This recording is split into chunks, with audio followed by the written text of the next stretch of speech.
Okay, once again, good afternoon. Welcome to the Sports Talk with Kerry Wehmeyer show for Monday, October 12th. In this show, we're going to be previewing LSU in Florida, which will be this coming Saturday, 2:30 on CBS. We'll have the game for you on StreamYard and Sportscaster. So once again, we will go ahead and go to the editors' room press conference. So once again, thanks for joining us.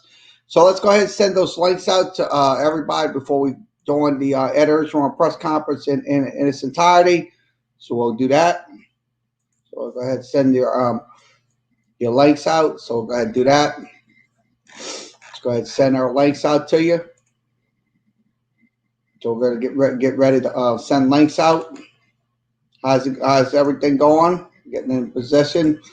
So let's go ahead and roll. Let's go ahead and roll this up, and we'll get ready to roll. Waiting on the feed to come up. Just a few seconds. I'm going to switch over. Feeds coming up, and we are getting set.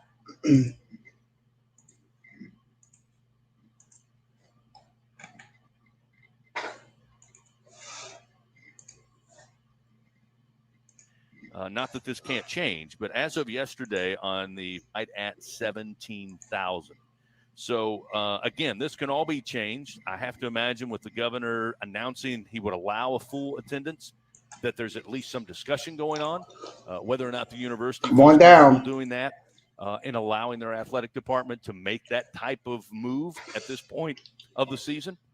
We'll just have to see. But again, at last check on Sunday, they are still going to have 17,000 capacity at Ben Hill Griffin Stadium. So we'll keep an eye on that, and there could be an announcement or a change to that. I stand corrected again. It's televised on ESPN, not CBS. But speaking of television, announced just a few moments ago. That's on ESPN. The South Carolina LSU game will actually kick, I believe, 3:00. And so the Gamecocks and Tigers will get together with a 3:00 kickoff coming up as this season continues. So, again, we invite you to stay tuned. In just a few moments, Coach Ed Ogeron going to join us from the video room and have his opening statements on last week and what will be done this week in correcting some of those mistakes and getting prepared to taking on the Florida Gators coming up on Saturday. We'll have coverage, as always, beginning this coming Saturday with LSU Game Day. Marlon Taylor, Brandon Taylor, Marlon Favorite, and Hunt Palmer will get the day started for us. A magnificent job this past Saturday of going to one venue and ending up at another. But we'll have the coverage for you on what will be another great matchup, no doubt, LSU and Florida. Let's now head to the video room. Coach Ed Ogeron ready to address the media in the Coach O press conference presented by Our Lady of the Lake.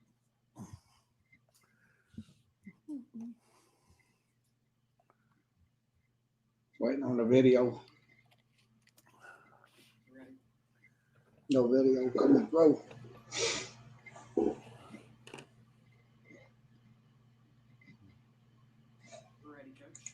All right, guys. Obviously, a very disappointing loss. Like I told the players, put it on me. I told the coaching staff this morning that we got to coach them better. We got to get better. We got.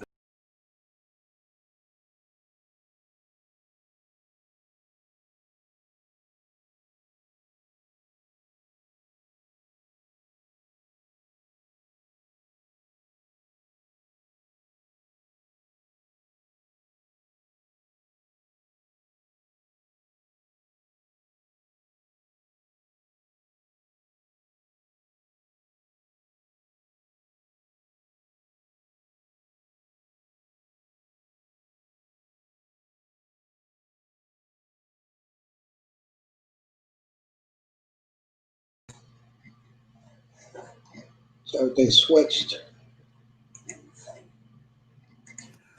Very disappointing on the third down, 0 of 10. We got to get it fixed. We got to take the accountability as coaches. We got to get it fixed. We got to have a better scheme. Then we got to have better execution. No excuse on the goal line, none whatsoever. We need to get our best personnel in the game. When we're driving, we should get our best personnel in the game that fits the plays that we're we're calling. We should have had a better plan on the goal line. We're going to start on that today. All right, on defense, not a very good performance. We had a long meeting yesterday about communication, about missed singles, about all kinds of stuff. And I'll just put it on the coaches. That's all that is. I'm not going to put it on the players. We got to execute better, but we got to practice better. We got to simplify. I told both Steve and Bo to simplify.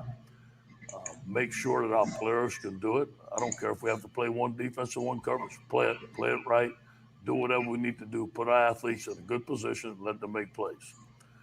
I don't know the players are hurting today. I'm going to talk to them today. We're going to get it fixed. On special teams, our guys did a good job. We got to, Zach Van Rosenberg is doing a phenomenal job of punting. I was disappointed in Cade's block. It was low, hit the guy in the helmet.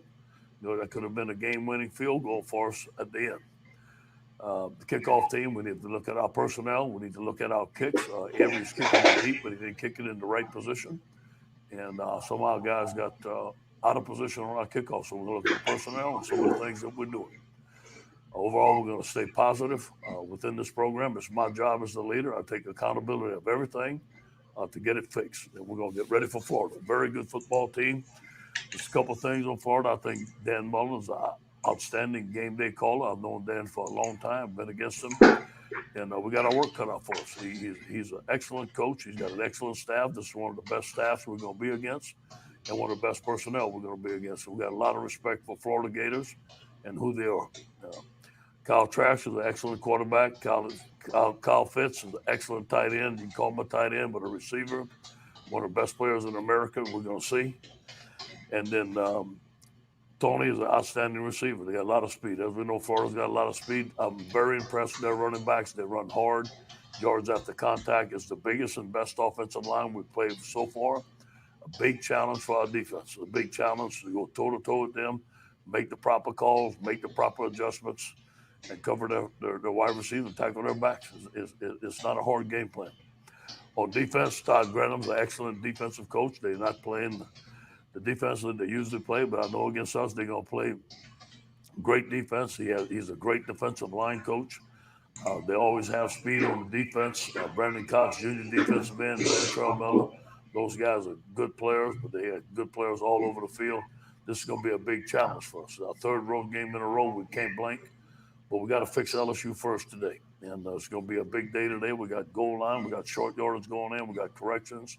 We got red zone. We're going to make a couple of adjustments in personnel throughout the week, put our best players in the position we can and get this thing fixed. Any questions? Hey, Coach. Good morning. Jacques from WAFB. Coach, when a team gets in a situation like this, a lot of times people say two things are going to happen. Either they're going to come out and play above their head, give an amazing effort, or it's going to spiral out of control. There's nothing in the middle. Do you think that that's kind of the case for you as you go to Florida? I just think we need to play up to our capability. I don't think we need to play over our head. We got some good players. We got some good coaches. We got to do it right. You know what I'm saying? And I don't see the other one ever happening there. Hey, Coach. Shea Dixon with 24/7. When you guys had dropped a couple of early season games before, you rebounded after Troy and went to Florida and won. And you said that team, those losses gave them some grit. I know it's different teams, but what about this week? Does the team need to do to kind of match what happened following that Troy loss? We'll find out. It starts with practice. It starts with the coaches. I'm not going to put it on the players. It starts with the coach. We got to coach them better. I mean, there's some things going on in that film. Some bust guys weren't running wide open. Not the right calls on the goal line. We didn't block some people. So as coaches, we got to clean stuff up, man. It starts with me. We got to be accountable. We got to be detailed. So I want to put it on the coaches first. And then the players got to go out and they got to understand. They got to come in and work extra. They got to look at their iPads at night. They got to study. They got to be committed, which I think they are. And we got to make sure that they understand the game plan that we want them to execute and for them to go out and execute. That's all that is. Hey, Coach Jared Joseph, Fox 44. I know last year when the defense had struggled against Ole Miss, y'all simplified it and it kind of rebounded. Are there some parallels from last year having that turnaround simplified this year? Yeah, well, I hope so. And we're definitely going to simplify. There's no question about that. And I'm going to make sure that any defense is called. Bo's going to call the defense. But I'm going to make sure anyone that's called that we run it right all week. And our guys understand it. If we don't understand it, we're not running it. Hey, Ed, first I just want to ask, I don't think we saw Abduik on Saturday. What's his status right now? And then also, I guess, for someone like me who doesn't really understand, I guess, would you say it was just too complicated and guys weren't really understanding, or what is the problem with that? So what was the first thing you said, bro? I don't think we saw Abduik at all Saturday. What's his status right now? Yeah, I think you're going to see him more this week. He didn't have a good week against the zone team. The first week I cut out his gap. This was a big stretch team, so we wanted to put some maybe a little quicker speed in there. But he's going to be on second team this week. He's going to play a little bit more. I do believe that there was some complicated stuff going on. I do believe there was some miscommunication going on. Guys were out of position. Guys didn't play stuff right. We go back in the second half. We said we're going to blitz more. We had a blitz coming from the field. We had a miscommunication. They let the receiver go right down the field. That's on us. That's on the coaching staff. We got to make sure our guys know everything that we're going to do. If not, we're not going to run it.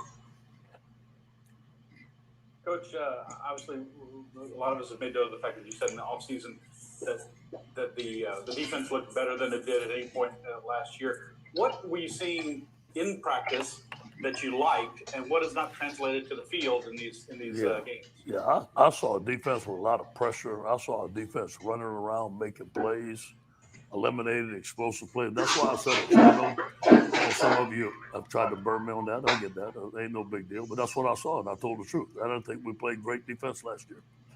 And I brought Bo in. I thought that I still think we can have an outstanding defense. I know there's not a lot of great defense being played in the SEC right now. That's no excuse. I don't want to hear that. I want to play great defense at LSU, and we're going to play great defense one way or another. So the things that I saw, like I always did, I told you all the truth. And I thought we were pressuring the quarterback more. I thought we were flying around. I thought we were fitting the run. And so that's what I saw in practice. That's what I told y'all. Hey, Ed Wilson, Alexander from the Advocate. Moving just a little bit to the Florida side of things, you mentioned, I think, Kyle Pitts has had such a great start to the year, their tight end. Would y'all consider moving Derek inside to cover him, or would it still be like on a linebacker safety? What's sort of the approach that comes to covering a guy? Yeah, that we're still early in the game plan, but, a guy like that, you may have to double him. You may have to put Stigler on. But what happens is when he lines up on tight end and he lines up in a lot of places, you get a lot of misalignments and you got a lot of confusion. So I think that I don't know if that's a possibility. If it is, I'm not going to say it. You know what I'm saying? So, but he warrants that. He warrants putting your best player on him. He warrants double teams. He's that good. Shifting over to offense a little bit, you mentioned those third downs. I mean, what is kind of common thing that you noticed that maybe he's not working there? Is it getting to third down the plays beforehand? I mean, what did you kind of review there? First of all, we're getting behind the chains on first down. We got to run the ball better. We got to have more manageable third downs. We got to be in third down and 3, and sometimes we're in third and 3, we're not making it. So I can't put it on that. So it's a combination of running the ball, being better, manageable third down, and when we get there, we've got to have better schemes for the coverages. We've got to have better protection, and we've got to execute. And that's not being done right now. Hey, good afternoon. Matt Moscona, ESPN Baton Rouge. You mentioned just a second ago about defenses struggling in the SEC as a whole. I know you're not making excuses, but is there something you're seeing as a common underlying? Is it just that offenses are getting better, or is there something common underlying that's causing defenses to really struggle? I haven't studied anybody well enough, Matt, to tell you that. To be honest, I don't get to watch a lot of games, but I see the scores. I did watch some of the Alabama Ole Miss game when I got home, and I saw, both defenses struggling on both sides, and that let me know that offenses are changing, man. It's basketball on grass. I think it has a lot to do with the offensive schemes, but that doesn't mean we still can't play great defense. Guys are going to score points, but I think that when you play a good defense, you make it hard for them to go down the field. All these explosive plays have to stop, and that's either mismatches by the calls or missed assignments. Coach, Amos from WWL, but you mentioned the defense and the guys being out of position, but is there some things you've seen from that unit that you can build on? I mean, obviously we see the guys force some turnovers and make plays at times. Yeah. Can you build on? Thank you, Amos. Thanks for bringing some positivity. Appreciate that. And really, we're +6 in the turnover ratio. Man, we're +6 in the turnover ratio. We scored 41 points. We need to win the game. Okay, so there's a lot of good things. Our guys are causing turnovers.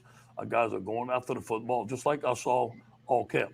Our guys are rushing the passer. We're putting pressure on the passer. So those are some good things. Those are the things that we have to build upon.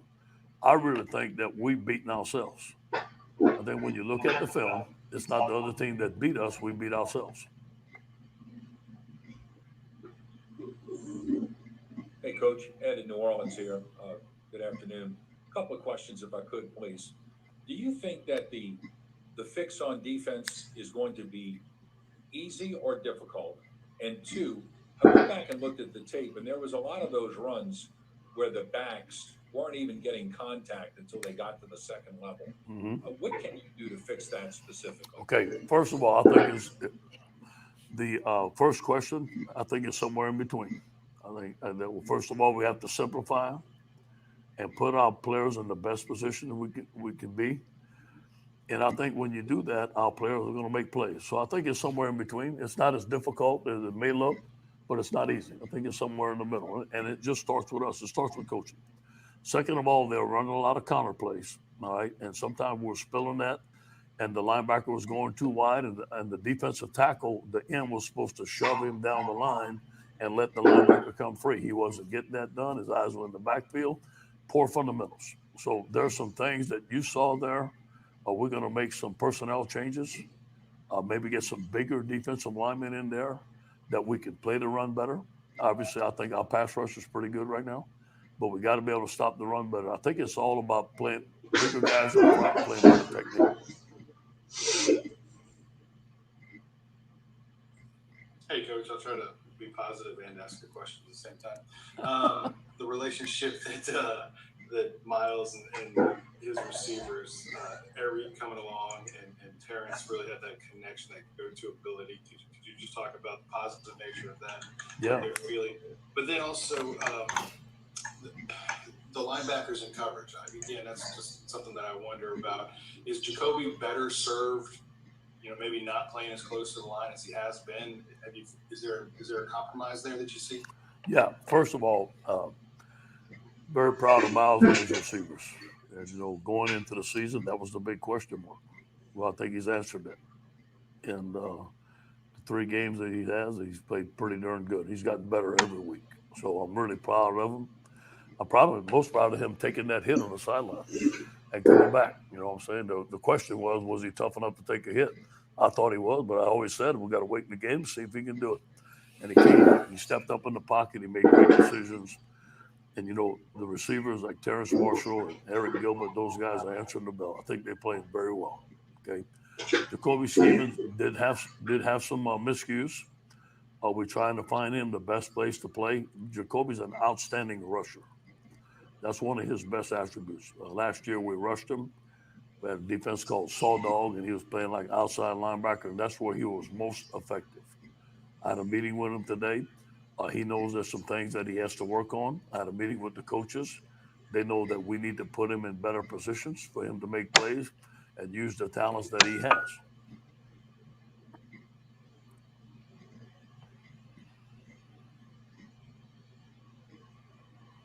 Hey, Coach. I know you mentioned the running backs and just trying to get the running game going. I guess kind of through your meetings, through maybe some conversations you had with those guys, how do you think you can kind of get that off the ground and get it a little bit more consistent? Well, first of all, we have to call it more, okay? And second of all, that people are loading the box up on us, and we need to take advantage of it. We take advantage of it, and we did. We're not running the ball well. We scored 41 points. You know what I'm saying? I'd rather not run the ball well than run the ball well and score 13. So that we got to take what they give us. All right, but we do have to be more creative in the run game. I believe that when we get our guys outside, especially John Emery, Tyron, we get outside. The guys are loading the box or they're stunting. We can get outside and run the football. So it's a combination of both. We got to take what the defense gives us, But we got to be able to run the ball better on first down, because when you throw it, as we all know, you throw the ball on first and second down, then you get third down and 10, and it just makes it tough for offense. Coach, is Miles Brennan playing better than you thought he would so far? Just the numbers he's put up, and especially the ball and his accuracy. Yeah. Well, he's playing as good as I hoped he would. I can tell you that. And I believed in him, and I always believed in Miles. And I always said that. But I knew he had some stuff to get better at. I think the coaches have done a tremendous job of coaching him up. He's a coachable kid. He's in here every day. He's the first one I see here all day. And he's studying. He's getting better. He's got a lot of 1-2 in him. So, yes, he is playing as well as I have hoped that he'd play. Yeah, you mentioned the possible personnel changes on defensive end, meeting with Jacoby Stevens. I mean, all the meetings you guys had yesterday, how much different can this defense look in the weeks to come? Well, I don't think you're going to see, not letting people run by us, score touchdowns uncontested. That's a good start. That'd be a great start. I mean, I think it's all the misassignments, and we got to stop the run. So it's not going to be like you're going to see a different defense out there. We're still going to be a 4-3 defense, but maybe we can put people in some better positions and play it better. And if we have to play, like I said, we'll play one defense. I'd rather play one defense and get it right. Hey, Ed, back to the opposite side of the ball with things with Harris. I mean, he's off to an incredible start this year. What is it about him that makes him just such an effective wide receiver? He's a competitor. He's a great young man. Always has a smile on his face. I played with his uncle, Joe Delaney, and he comes from a great family. And he reminded me a lot of Joe and his demeanor. Joe, everybody loved Joe on the team. Everybody loves Terrence on the team. He came off the field, Coach, I'm getting one-on-one. Give me the ball, man. He's just in that zone. He's worked hard and just a tremendous young man. And he has a great character about himself, great family, and I'm glad he's a Tiger.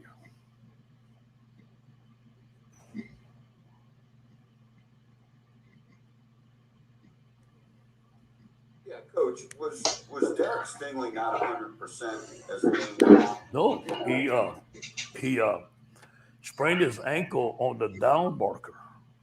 Right. Coming off the field. Yeah. So he was playing, I don't know what part of the game that happened, but after that, he was playing on a sprained ankle, and he played, he didn't look the same. That's the reason why, because I guess some people would have been out the game, but he wanted to play. It was just a freak accident on the down marker.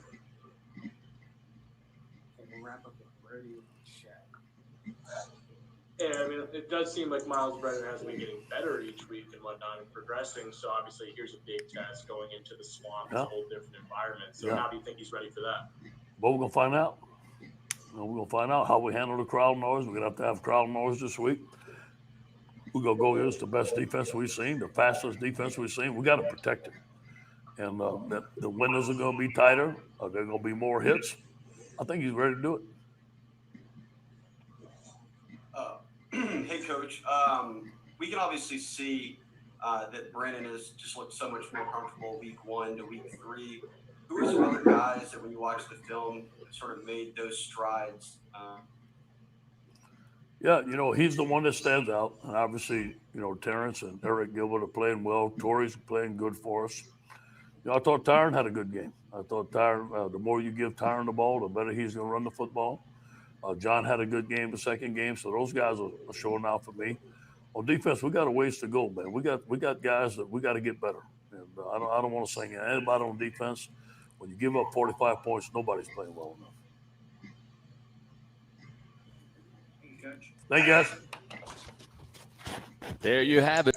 Okay, once again, I'm going to be honest with you. Yes, we have to stop that Florida attack because I'm going to be honest with you. That quarterback trash, he's no joke. I mean, that's a very good quarterback, to say the least. So once again, we will film study. We'll go over the film that Florida Texas A&M game. So let's begin with that, and then we'll go through the stats. So I'm going to begin going through that. So we'll go through Florida and Texas A&M. I'm going to go through those the films. We're going to break that down for you. So I'm going to give you 1 second to get this in, and we'll set it up, and we'll go through film by film. Texas, just south of Houston. Here's a flea flicker on the first play, and okay, that was a flea flicker right there. This was the first play of the game. It was a flea flicker to the wide open out in space for a first down past the 40. So nice little pass play right there. So on the flea flicker, let's switch it over again, show you what happened on the flea flicker. I'll show you.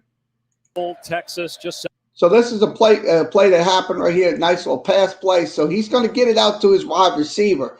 So this is the biggest concern right here for the LSU secondary. It's those passes that's going to be either small or medium passes. So that's just a concern. They have to get some pressure on that quarterback because he's going to throw those passes. That's just how that's going to go. So he gets a big gain right there. So number 8 gets a big gain. So that's Grimes. So Grimes is one of their wide receivers. So this is on 2nd and 2. So this is a 2nd and 2 situation.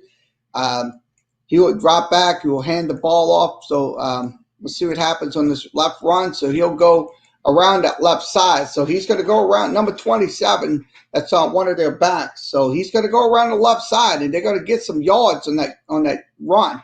So our job is to slow that run down on 2nd and 2 because they're going to run those 2nd and 2 plays. They might run either a pass, they might run either a run. So that's on 2nd and 2. So they'll get the first down right there.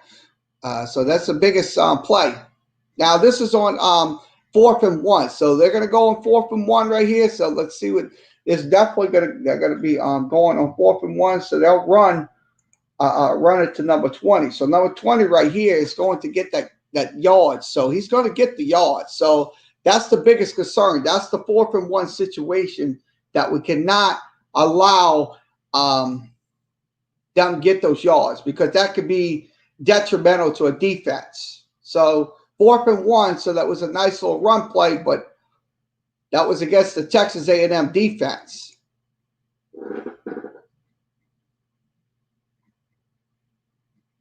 So this is what happens on this play right here. So this is on, so they'll throw the number 84. So number 84 gets the reception right there. That's on 3rd and 14. So that's the reason we have to get off the field on 3rd down because last week, on 3rd and short, they converted. They absolutely converted the Missouri team. So that's just this is another different animal right here in Florida. So this is they should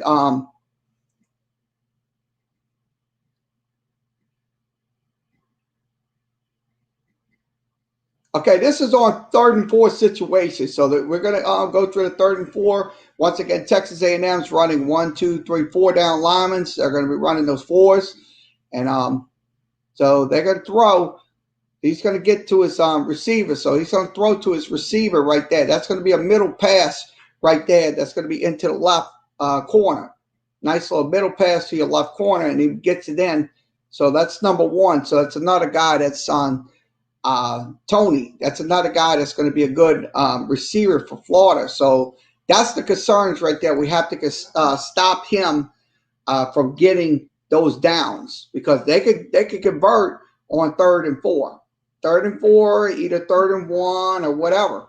So that's just the concern. That's just what we have to do is slow them down on those plays. Now this is on our goal line situation right here. This is the 3rd and goal situation coming up right here. So once again, we are scouting this play. So once again, they will load their 1, 2, 3, 4, and then their edge linebackers is up in this area, and they have their back in the backfield. This is number 20. This is the young guy right here that caught that ball a couple of frames ago.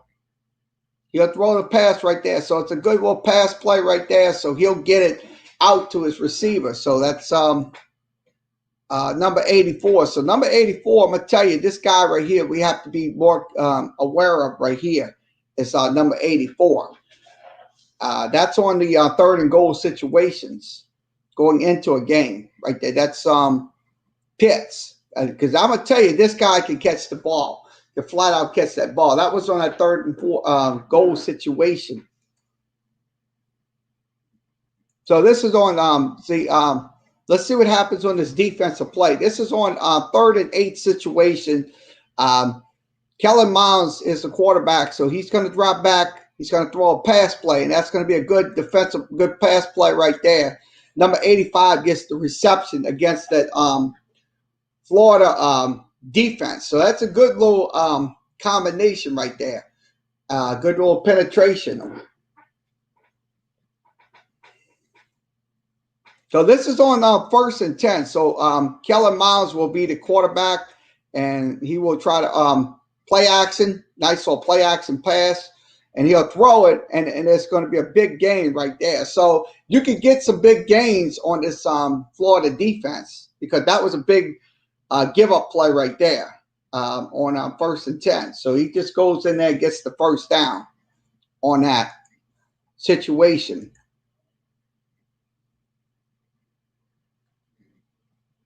Now that's Chapman. That's their wide receiver. So that's a big play right there. This is on 3rd and 9 situation. Florida's going to have their 4 down linemen. So they're going to have 1, 2, 3. So 1, 2, 3, 4, 5. So it's going to be 5 on the line, and they're going to have everybody's spread out on this.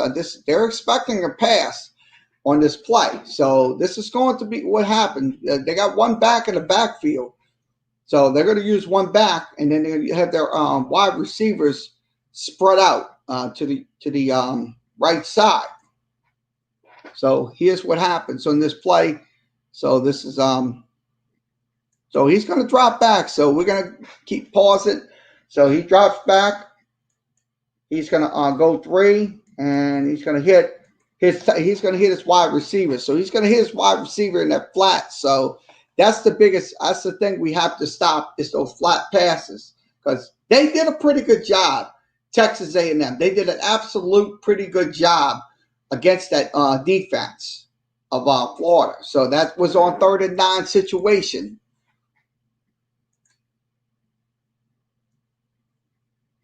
So they'll get the touchdown right there.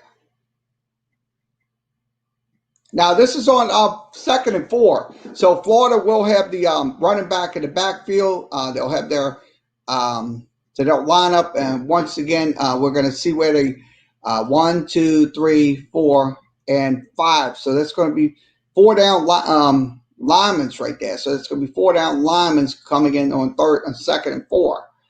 So this is what happens here. So he's going to throw. He's going to throw his little screen pass to number 20. So number 20 is going to get that go to the left side and make the play. So that was a big gain right there. So that's the plays you have to prevent right there is those big plays. Because if you don't prevent those big plays, that's it. It's just going to be a long afternoon for LSU in general. So they have to stop those big plays on 2nd and 4.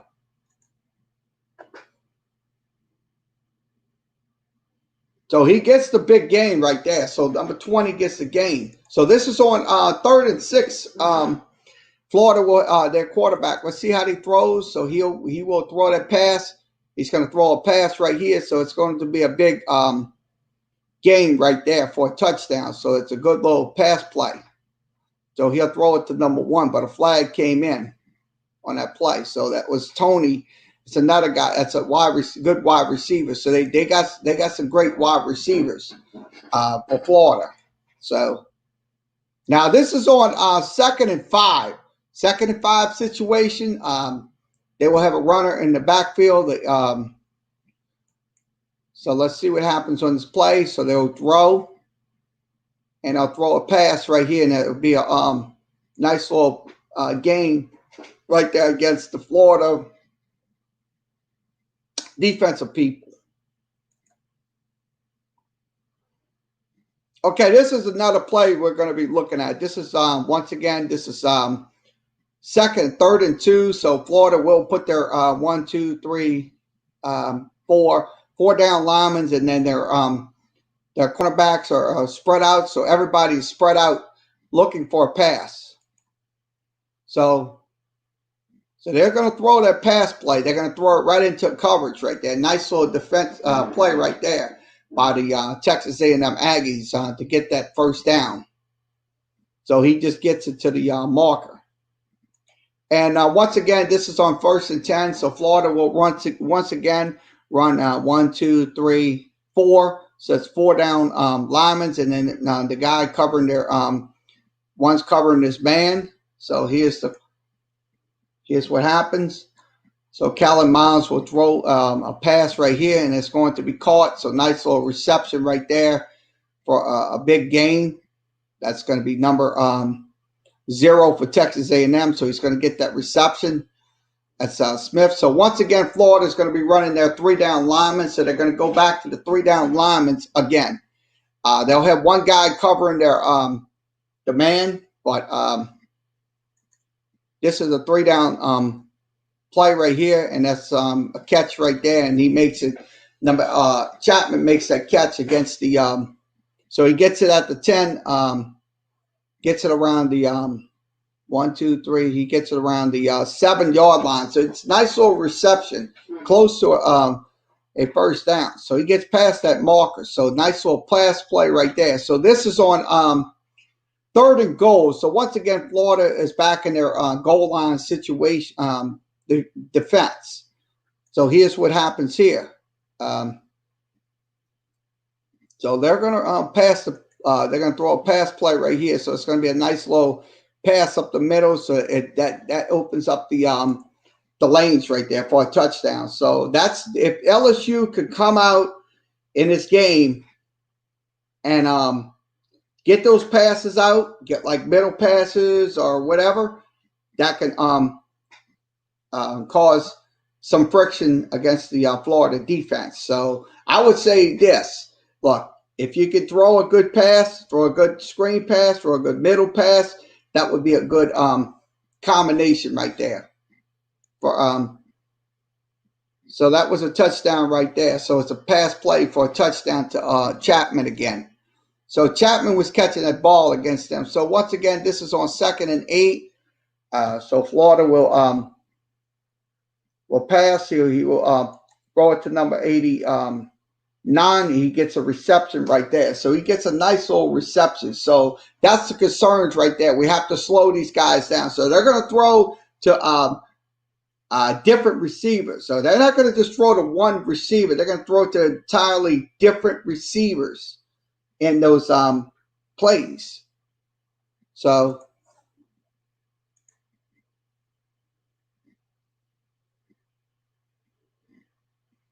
okay, this is on 2nd and 10. So they'll go with the run play on 2nd and 10. So they're going to go run play. So that's what they did. So they went on run play. So that was on a 2nd and 10 situation. So they could get those yards on 2nd and 10. So that's the biggest concern, is to slow them down, get them in 3rd and 2nd and long, maybe 3rd and long and whatever.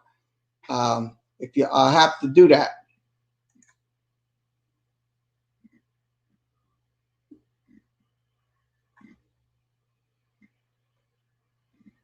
Okay, this is on first and 10. So Florida will run the ball. So they'll run the ball on 1st and 10. So they're definitely going to run the ball on 1st and 10. So that's the down and distance they'll run. So that's number 8. That's number 6. That's the wrong one. Number 6. So once again, this is on. They're in their I formation. So they're going to have number 89 go to the extreme right. So they'll line him up, and they'll have one back in the backfield. This is on 2nd and goal situation now. So this is a run play. So that's the same guy that caught the got the first down on the last play right there. So that was on that's number 6 for the Gators. So he will run that ball right through that line. So that's our job, is to slow them down. That's our job, is to slow them down in an instant. So we'll run through the plays. We'll run through another play. So they get a touchdown on that drive right there. So once again, Florida will have 4 down linemen. So they're going to go 4 down linemen here. They'll have one guy covering his man, and everybody else will be covering their guys. So on the left and the right. So these are 4 down linemen. So they're going to have one edge linebacker coming in on this side. So this is what's going to happen on this 2nd and 10. So they're going to throw a pass play. So that's going to be once again Chapman getting that reception. So he's going to get it. He's going to get those yards. So he's going to get yards. So that was a good penetration versus the Florida defense. So it was an absolute good penetration.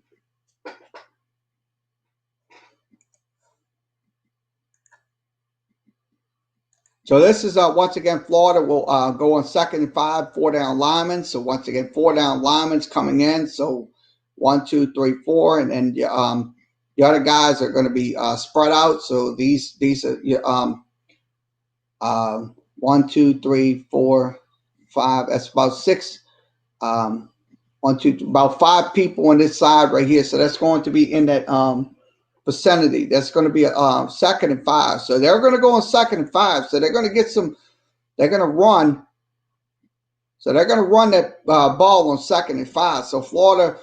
So they have to go this way. So they're going to the right. So they're going to go to the right, and they'll confuse them on that side. So that was a good penetration run against the Florida defense. So that's just the things we look at right there. We're looking down on these screens. And I'm just watching. What's up? Okay, let's go through another play. This is on 3rd and 7. 3rd and 7 situation. Kellen Miles looks like he does got the ball. Looks like he's going to go 1. Looks like Florida will come in, and that's a pass play right there. That was a pass play to number 2. So it's a good penetration on 3rd and 7. That's another first down. So how's everything going? So once again, Florida will run their 3 down linemen again. They will go 3 down once more. On the 3 down. So this is the 3 down right here. So this is they're going to be in their shotgun. This is going to be an empty backfield. So nobody back in the backfield. So this is what we're looking at right here on this play. And they'll throw it.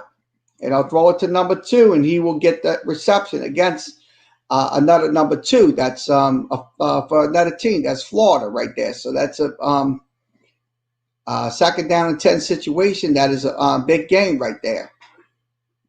So they did a pretty good job. Once again, they did a pretty good job against that Florida defense on 2nd and 10. So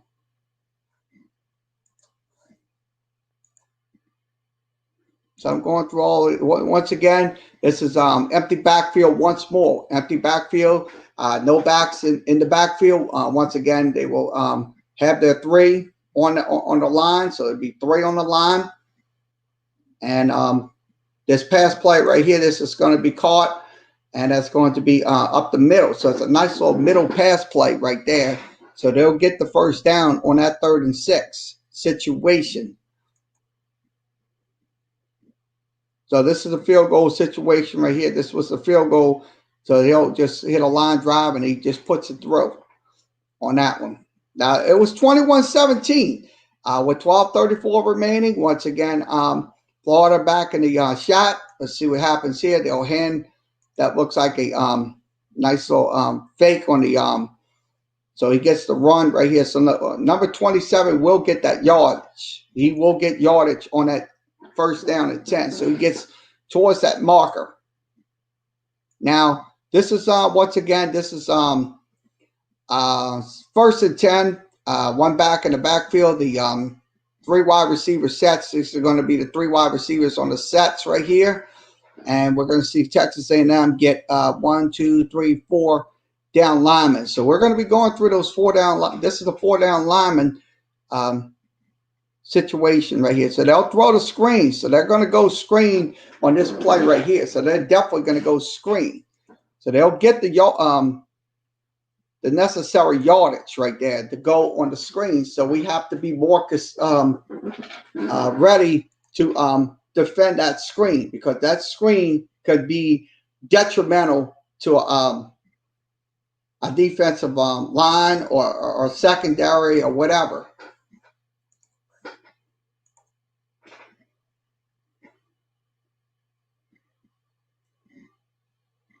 Okay, this is on, once again, this is on 3rd and 4, back shotgun formation. Once again, no backs in the backfield.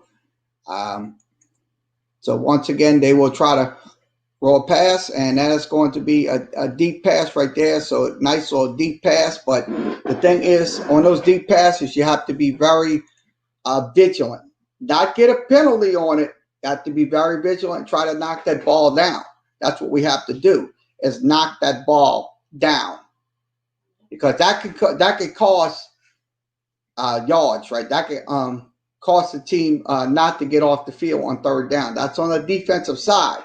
So Texas A&M kind of didn't do a good job in defending that guy. So that was just a breakdown right there on that. That's Tony. So once again, this is a shotgun formation, 1 back in the backfield. So once again, Florida will run 1, 2, 3, 4 again. So they'll run 4, and then their people are back here. So they got 1, 2, 3, 4, 5, and then the other guy right here, that will be 6 right here. So they'll go on the. So they got their linemen on there. They got linemen on that. And here's a run play. That's a run play up the middle. So 28 will get that run right up the gut. So he gets a run up the gut. So it's an excellent run up the gut. So once again, this is 1st and 10. Once again, Florida will line up 1, 2, 3, 4. That's 4. 1, 2, 3, 4, 5. So that's 5, and then 1 covering this man, and then the linebackers and the defensive linemen are coming. So let's see what happens here. Let's see what happens on this play. They will run to the left side, so they'll go left side on this run and get a nice little penetration to the left side. So it would be a nice little excellent penetration against the Florida defense. So that's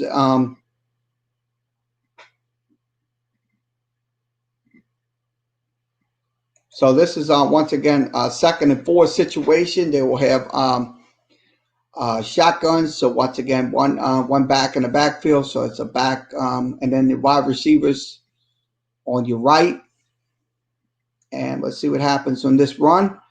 So they'll give it to number 0, and he gets some yards right there. So that's a pretty good yard per carry right there.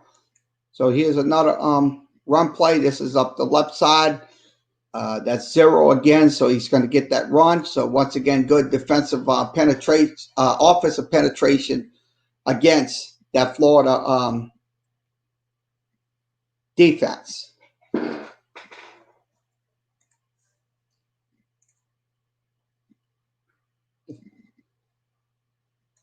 Okay, once again, this is on 1st and 10, so they will run the once again they'll run 1 back in the backfield. They'll have 1 wide receiver that's on this side, and then you got your 1, 2, 3, 4, 5, and then you got 6 on the line. So it would be then the coverage right here. So 6 on the line, and then 1, 2, 3, 4. 1, 2, 3, 4, 5. Yeah, 5. So 5 is 5. Excuse me, 5. And then you got your backs back here. They're going to be pinning their ears back on these plays. So they're looking for a pass. They're expecting a pass here. That's what they're expecting.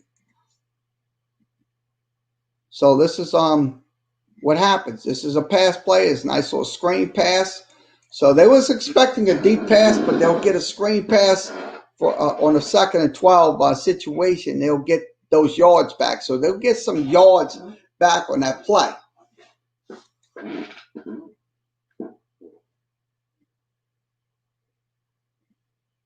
Okay, once again, this is on 3rd and 1. So Florida will have their their linemen on the line, so they'll have their linemen set up on the line. 1, 2, 3, 4, 5.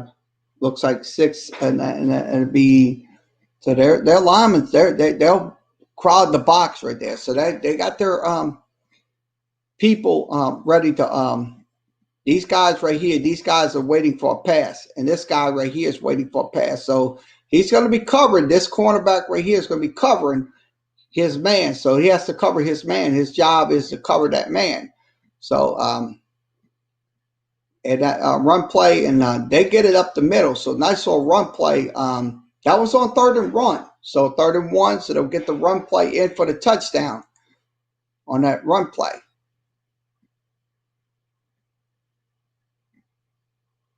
Okay, this is on 3rd and 16. So Florida has a 3rd and 16. They will run, Texas A&M will run 1, 2, 3, and 4. So 4 down linemen, and they will, once again, 1 back in the backfield, and they have 3 wide receiver sets. That's the 1, 2, that's their sets right there. So the 3 wide receivers are in that area. And then they got their tight ends going into the, let's see, right. This is the wide receiver. So once again, they'll expect the pass, or so they're going to roll a little screen pass, or a nice little screen pass to number 20, and he will get some of those yards right there. He'll get some of those yards. That's on 3rd and 5. That would bring him up to a 3rd and 5 situation. Once again, shotgun formation, 1 back in the backfield. Florida will run their Florida will run their linemen. They'll run 1, 2, 3, 4. So they'll have their linemen set up. So 1, and then they're everybody's So once again, that's in the first half. There was 7 for 7 in the first half versus second half. Texas and that was against the Florida defense. So they went 7 for 7 on 3rd down. So that was just the tip of the iceberg when you look at those numbers right there. So those numbers right there were very aggressive against the Florida defense. So let's see how they look. Let's see. 1 back in the backfield, so they'll call for the ball. He'll throw it. He'll throw a nice little pass play. Number 85, number 30 will be on the coverage right there, so he gets a nice little catch on a little pass play. So it brings up 3rd and 1st down. So that was Wehmeyer. So once again, run play right here. This is a run. So it'd be a run up the gut. So they'll get that would be on 3rd and 2, run up the gut, and then Texas A&M would get a. This would be on 4th and 2 situation. So they would run. They would hand the ball off. He would go to your left. So a nice little left side run. So a nice little penetration there versus that Florida defense. So nice Isaiah Spiller with 19 yards. So nice little run by the young player. Now, once again, this is on 2nd and 1. So Florida will have the ball. They will set up their 3 wide receiver sets. So it's 1, 2, 3, and then they're 1 back in the backfield. So let's see what happens in this play. So Texas A&M will have to bring 4. And they get it to number 6. So they'll get it to the right side on that play. So that's on 2nd and 1. So 2nd and 1, that's the down. We have to not let them get those downs. Absolutely not. So let's see who's in here. Step back Sports Pod number 3. Thanks for coming in. We are watching film on LSU and LSU's opponent, Florida Gators, this coming Saturday. So we are breaking this game down. So if you have any questions or comments about this, you can post your comments via the Sportscaster, YouTube, and So Sportscaster YouTube chat rooms, if you have any questions. Nice little pass play to number 84. So he will get that pass out of bounds. So nice little catch. He almost bobbled it, but nice little catch. Anyway, but the thing is, 1st and 10, you have to be that right there. The 1st and 10 downs are just absolutely just like the 3rd downs. They're going to be much needed because you have to convert on 3rd down. So we have to not let these guys convert those plays because that can happen. That can be turned into maybe 4 to maybe 15-yard plays. So, or greater. This is a shotgun, once again, shotgun formation. So they'll pass it and he will throw nice little pass. So Trash, I'm going to tell you, some of those pass plays that he had were good pass plays. So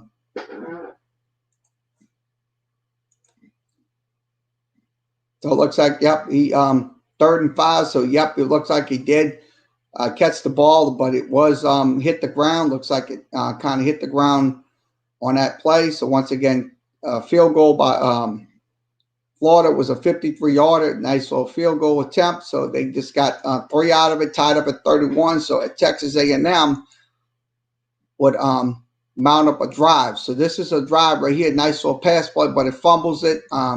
So that's the biggest concern right there. You cannot allow that to happen at any time, whether I don't care if you're Florida, I don't care if you're LSU, I don't care if you're anybody. You cannot allow that to happen. Get the ball fumbled like that. So that's just what Texas A&M did. They kind of screwed up on that play. So that was on 3rd and 4. That costs you in the end.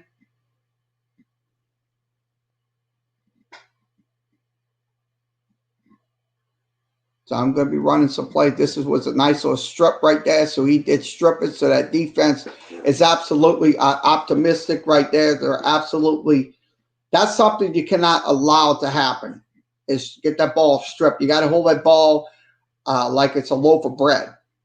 I mean, that's just the old saying.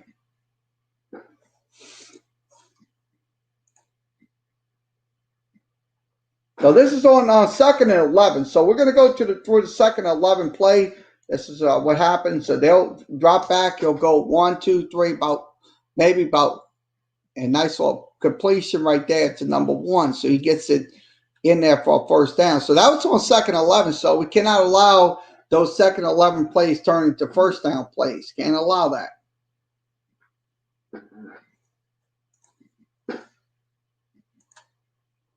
So once again, this is a play action fake. He'll throw it, and a nice little pass play right here. This is to number 1. He'll get it out of bounds. He will get towards the looks like the towards the goal line. Looks like this is on 2nd and goal. So they'll try to throw a little screen pass. So they'll throw another goal line screen pass, and that will get them the touchdown right there.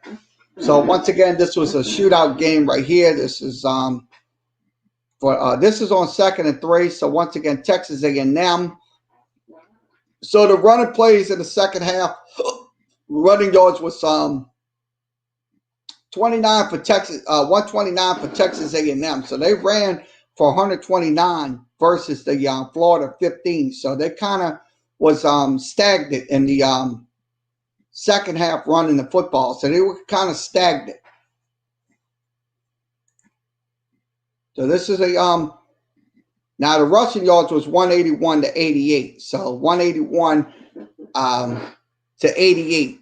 So nice little pass play right there. So that was to wehmeyer. That's a nice little pass play. So this is on 1st downs in the second half. Texas A&M had 13 1st downs. Florida had 8. So if you can minimize their 1st down ability in either the 1st or the 2nd half, you'll be fine. But if you give up those 1st downs, guess what? They will continue to rack them up. And that was a pass play right there. So nice little pass play on a low. So this is on 1st and 10. So this is what happened here. So Kellen Mons will throw a pass. This is going to be a deep ball, and nice little defensive, nice little catch right there by number 81. He just absolutely just caught that ball over number 3. He just really just did that. So it was a touchdown right there. So nice little touchdown by Chapman. So once again, this is on 2nd and 10. They had the ball at midfield. Let's see what happens on this play. So they'll run left side play, but looks like Texas A&M did a pretty good job of getting that football out. So there was a fumble right there. So nice little defensive play by Texas A&M. So they got the ball out. So they jarred the ball loose. So this is what happens. So number 20 looks like he's going. Looks like, yep. So he'll hit him, and he'll strip the ball. So that's a nice little strip right there. So that's the reason why LSU has to continue to strip the football. Because if you could strip the football, guess what? That would help the offense get the ball back a lot more. Because that's just the thing about it. Because if you get a strip or you get a turnover, just like an interception, that it just gets you the ball back much faster than the traditional method of interception and stuff like that. So that's what Texas A&M did on that play, is strip that football. So this is on once again 3rd and 8, ball spotted. So once again, Kellen Miles will throw a pass play, and that nice little pass play to number 2 gets them the yards that they needed, 1st and 10. So once again, I formation, 2 backs in the backfield. Number 2 is right here. Looks like he's going in motion. So he's going to the left side. Will run play. That nice little run by number 28 gets him some yards. So this is in the waning minutes of the game right here. This was on 1st and goal, and it would kick that field goal. And that would end it right there. 41-38 was your final score in that game. So once again, we'll give you the numbers on that game. So let's switch this out, and I'll give you the numbers on this game. We'll give you last week's box score. I'll give you those in just a second. So I'm going to switch it over to the football database stat page. We'll pull that up for you, and we'll give you those numbers from last week.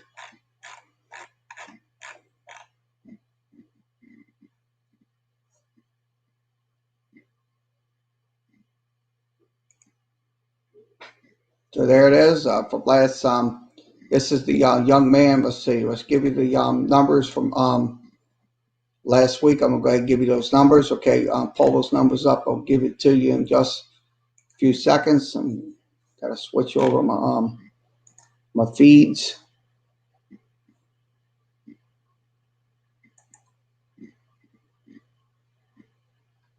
So give me 1 second to get it switched in. We'll switch in.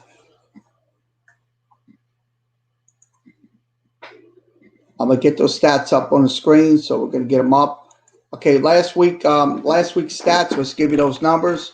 Okay, last week Florida had 22 first downs. They only had 5 on runs, 14 on passes. So 5 on runs, 14 on passes. So 30. Texas A&M had 32 first downs. They had 13 on runs, 17 on pass. Last week, Florida gave up over 500 yards. They also did 543 yards. They gave up 205 yards rushing against Texas A&M. That was on 38 plays. So that was just the start of that game. They averaged 5.4 versus the Florida 3.8. Now the passing, Texas A&M went 25 of 36 last week for 338 yards. Now Florida had 306 yards on 23 of 32 passes. They had no interceptions, but they had 1 sack in the game. That was versus now the third down conversions. Last Saturday's game, they went 6 for 9 for 66%, so they kind of had a high number right there.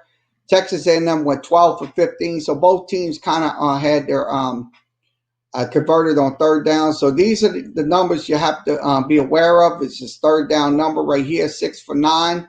So that was against the Texas A&M defense. That's something we cannot afford to give up. Is those third down conversions. Also, fourth down went 1 for 1. Florida used 57 plays in that game last Saturday. Texas A&M used they only punted one time in that game. So one time, that was a 1 for 36 yards in the game. So the time of possession, Florida had the ball for 25 minutes. So they had the ball for about 25 minutes in the game. Texas A&M had the ball for 34 minutes. So Florida's defense was on the field a lot longer. So, like I said, if you can keep them on the field a lot longer, they can get tired and suck and win and stuff like that. So that's the biggest, that's the key to this game. It's making their defense tired and don't want to go anymore. So that's what we have to do versus them next week. Now, last week, Kyle Trash had 23 of 32. He had 312 yards. He was sacked once. His quarterback rating was 195.0. Kellen Miles had 338 yards. He had 3 scores. His quarterback rating was up to 180.8. So his numbers was kind of his numbers and Trash's numbers was a kind of pretty good numbers in this game versus now the running game. Now Florida's running game was a little bit.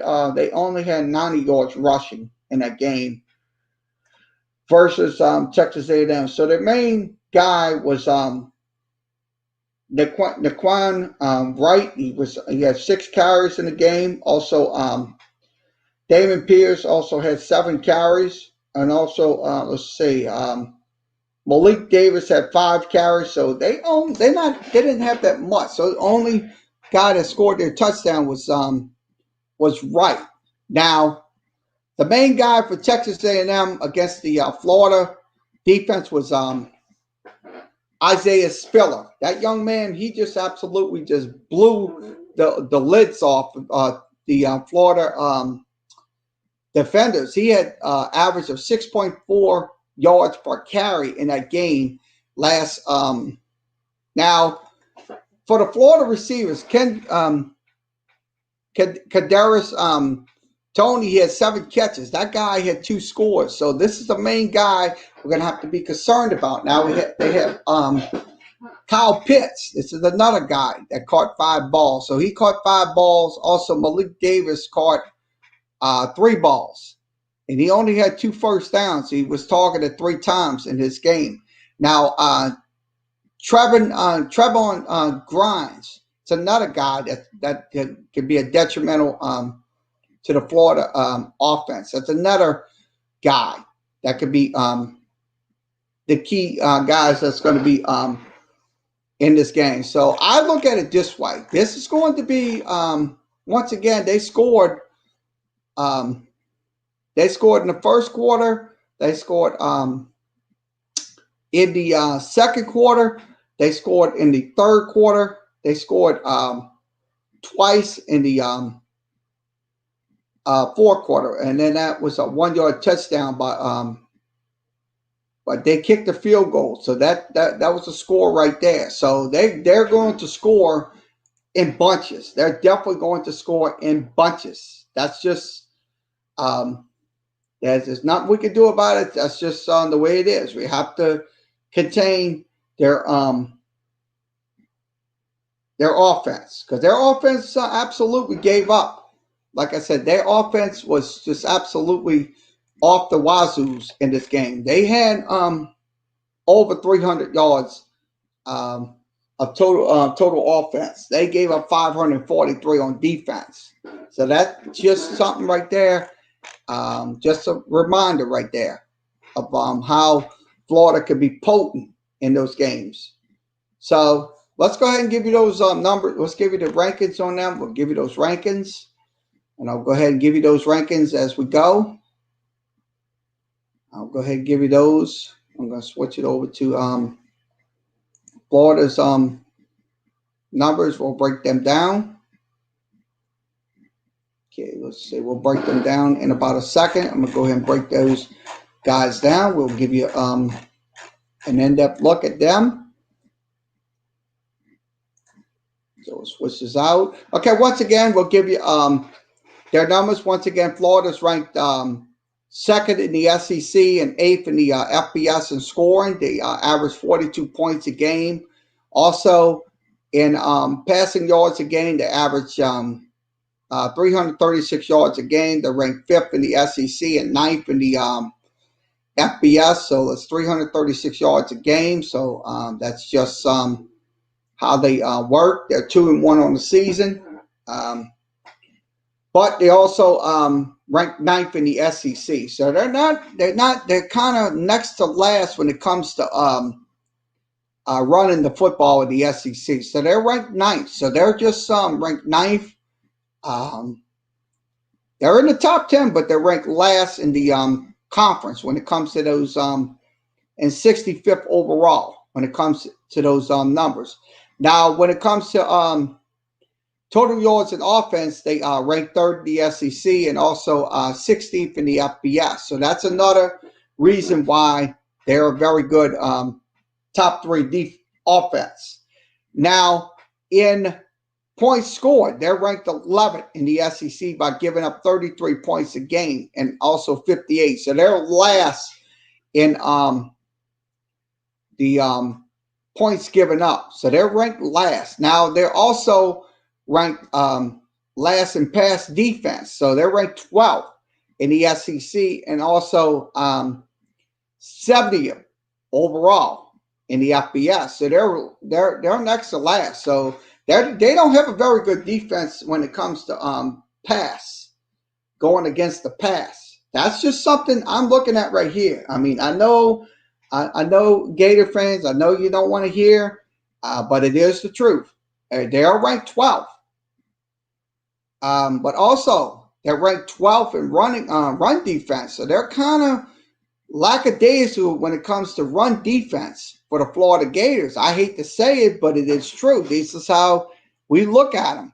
They're ranked 12th and also 49th overall with 164 yards given up. Now, they're ranked 13th in the SEC when it comes to total yards in defense. So their offenses, some categories they're good, but some they're definitely lacking in games. Now, in first downs, they average 72 first downs a game, 19 on runs, 46 on pass. So they'll get first downs on passes, mostly pass plays. Now, on third down conversions, they're ranked 50. They average 57%. So they're at 57%. They're 16 of 28 when it comes to those numbers. Now, they're ranked. They're in. They average in total fourth downs. They're ranked 1 for 1. So they have 1,376 yards. They run 187 plays. Now they run 77 times in games. They'll run 77 times in football games for just over 366 yards. Now, passing wise, they will throw 106 times. So they will throw 106 times out of the 77 on runs. So they will throw the football. Now, that's just the thing we have to look at on defense. As an LSU defense, we have to control the pass game because their pass game could turn into big gains, like maybe 10, 15, 20 yard, that kind. So now, touchdowns, they have 16 touchdowns. They have 14 passing and 2 on runs. So they'll get their touchdowns on pass plays. Eventually, the run plays, they won't matter because they only get 2 run plays. That's just the thing about that. So the last couple of games they played Ole Miss. They won 51-35. They also won against South Carolina and then lost against Texas A&M. So they won 2 games. So they won against Ole Miss and South Carolina. Now, their quarterback, let's give you their quarterback, James Trash. I'll go ahead and give you those numbers on him. So let's give you those numbers on James Trash, and we'll give you those numbers. Okay, once again, James Trash, 74 of 103 out of 103 pass attempts. He has 14 touchdowns and 1 interception. He also is sacked 4 times. So his quarterback rating is 196.0. Now their main running backs are Pierce and Davis. Pierce and Davis.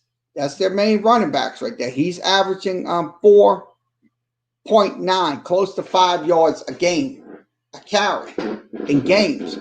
Now, Kadarius Toney, he has 5 carries. He's only averaging his average is at 12. So his average is at 12. But they have 2 touchdowns. Now the wide receivers, they got Piss that's got 17 catches. He has 274 yards. Toney also catches the ball with 18 catches. Also Grimes with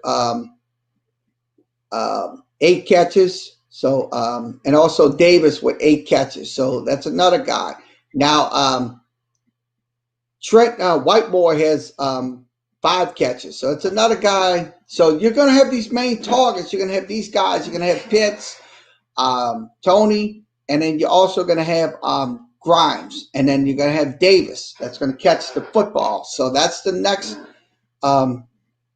receiver they're going to be sharing the wealth right there. So now the defensive side of the football. So let's go through the defensive side. They have 8 sacks a game. Their main guy that sacks the quarterback would be let's see. They have Miller. Miller has 1. Also Cox has 1. Also Dybate has 1. Also let's see, Carter has 1. Also, Slayton has a 1.5 sack, and then also Houston. And then the next guy over will be Kinsborough. He has 1 sack. So these are going to be your guys that's going to get some pressure on the quarterback. So we have to have necessary adjustments to get these situations in hand. We have to do it. We cannot allow Miles Brennan to get sacked every time. The offense, it depends on that offensive line, has to make those plays. We have to make those pass block assignments extraditional. That's what we have to make, those pass block assignments. So we have to be more consistent when it comes to those pass blocking, because these guys can put some rush on Miles Brennan, and it's going to be a very long day. That's just how we see it. So once again, let me go ahead and wrap this up. We've been on this hour in about 18 minutes. Once again, thanks for joining us for this edition of Sports Talk. Hopefully we enlighten you with timely information about LSU and Florida. Once again, we will have that game for you on StreamYard and Sportscaster. We'll be here at 2:30 on Saturday. We'll be here for the pregame show around 1 p.m. And also we'll be not on Facebook. We will be on Sportscaster via StreamYard. So we will be on live. Also, we'll be back for the postgame show on Facebook, YouTube, and Sportscaster. So once again, thanks for joining us. We appreciate you coming in for today's show. Once again, everybody like, share, and follow us at Facebook.com. Follow us on there. Also follow us on Twitter. Follow us on YouTube. We will be on YouTube all this week for our shows all this week. Now follow us on Tumblr. Follow us on the official flagship and play-by-play coverage of sports talk. We are Sportscaster. Follow us at sportscaster.com/KLW. Also follow us at the Twitch channel. Also follow us. We'll be back there next week. Also follow us on Instagram. Follow us on Skype. And once again, follow us on LinkedIn and follow us on Blogspot. So once again, thanks for coming in. We appreciate you coming in. We will see everybody later on Sportscaster for Saints versus Chargers. We will be on StreamYard for that. That you can come in for the game. We cannot broadcast it on Facebook and YouTube due to copyrights. We have to. We will be on Sportscaster tonight. So once again, we'll be back here on Facebook, Twitter, and Sportscaster for post-game coverage. We'll be talking about tonight's Saints and Chargers game. So once again, everybody have a good rest of your Monday afternoon, and we'll be back later on here on StreamYard and Sportscaster for Saints and Chargers football.